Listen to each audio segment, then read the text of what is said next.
I say maybe about a few hours ago, or maybe like a day or so ago. You remember Pamela Anderson? Yeah, Pamela Anderson from Home Improvement. To Baywatch? Yeah. To all your Gen Xers and all that, and maybe some of your millennials, you know who she is. If you know, you know. That's all I'm gonna say. Now, for starters, Miss Pamela Anderson almost got killed on a plane when she was mistaken for one of the chicks. I imagine one of the Dixie chicks. My question is, what the Dixie chicks have done is that so foul that somebody who mistaken Pamela Anderson for one of the Dixie chicks tried to take her off the census. So let's continue. Pamela Anderson had a scary mid-flight encounter with a man who mistook her for one of the chicks. Anderson, 57, wow, she's that old, shared the story on the Monday, January 6th episode of Happy, Sad, Confused. Sounds like the end of Happy Hour podcast when host Josh Horowitz asked her which celebrity she had been most confused with. I don't see that, but I don't know. This one time I was on a flight and this guy came up to me and said, "Do you know what this country's done for you?" Miss Anderson remember, and I was like, "Oh my, what have I done?" Exactly. That's an honest response. She's like, Anderson went on to recall that the man glared at her from his seat and eventually tried to harm her. I ask again, what has the Dixie Chicks done that is so foul that this guy wanted to do something radical to her? And, anyway, though, keyword, the guy tried to harm her. I think this stems to the fact that the Dixie Chicks had a 2003 controversy that changed country um, country music history and all that. Like I said, like it's in the link on Us Weekly. You can click on, you can look at it yourself and all that. But this goes on and said the stewardess had to handcuff him to the chair.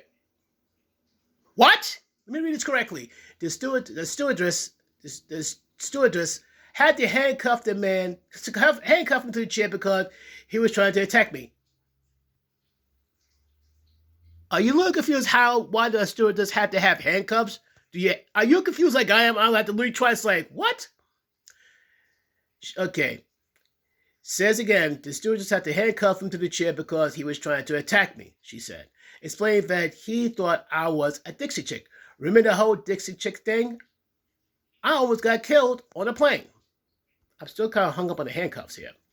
More than 20 years ago, the Chicks, formerly known as the Dixie Chicks, received major backlash after lead singer Natalie Maines took the stage in the London concert in 2003 and denounced President George W. Bush. Oh my goodness.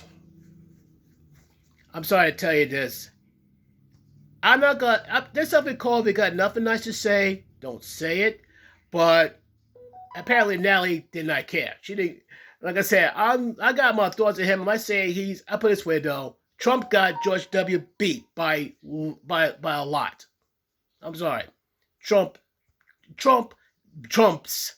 George W. Bush. And the decision to invade Iraq. That's a big one right there for me. I'm sorry.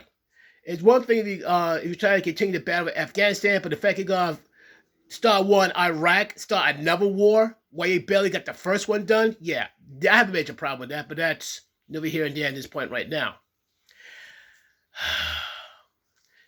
Just so you know, she said, between songs, we do not want this war, this violence, and we're ashamed to be that the President of the United States is from Texas. Oh boy. Afterwards, country music stations, oh, yep, that's exactly what they did. Afterwards, country music stations pulled in the band's music amid listeners' complaints and allegations of anti-American rhetoric. From 2006, Maines 50 and bandmates Marty McGuire and Emily Robinson triumphed with the success of their seventh album, Taking the Long Way, which earned them 5 Grammy nominations. So despite the controversy they stirred up, they still persevered and survived. Anderson recalled on Happy, Sad, Confused that her running with the angry man had shaken her, which is understood. So basically, she almost got taken out because she was mistaken for one of the chicks. I was scared to fly after all, a little, she said. The Baywatch icon, meanwhile, is enjoying a career comeback from her acclaimed role in the film The Last Showgirl.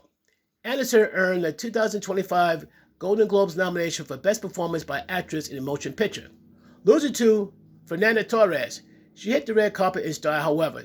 she eschewing full glam for minimal makeup.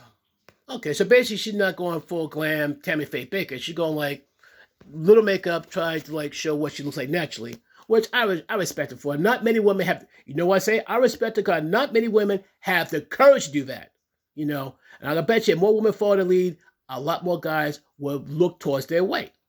All they gotta do is work on their personality and all that. They're good as gold.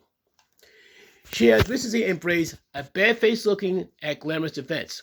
First at Paris Fashion Week in 2023, and inspire others to do the same, which I think is cool.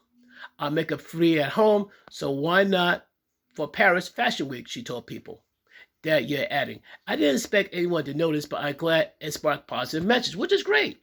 She emphasized her desire to break free from conventional beauty standards, saying it felt empowering to look in the mirror and say, I'm okay just like this. And that's a great thing.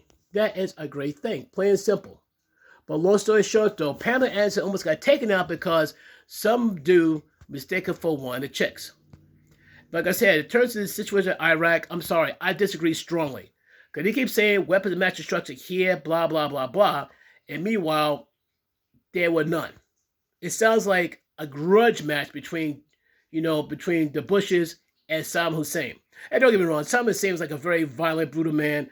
But we have our own country to protect and take care of, and we should take care of business in Afghanistan first. First. It makes no sense to fight two wars at the same time. And that polarized our country more than anything else. And the problem with that is, in doing so, he just made sure that Barack Obama was president after him. But going back to Pamela Anderson, though, I'm glad she's okay. She's going for a makeup-free look, which I think is awesome. But folks, what do you think about the situation what happened to Pamela Anderson? I don't think she deserved this. No one deserves that. Leave your thoughts and opinions in the comments down below. Peace.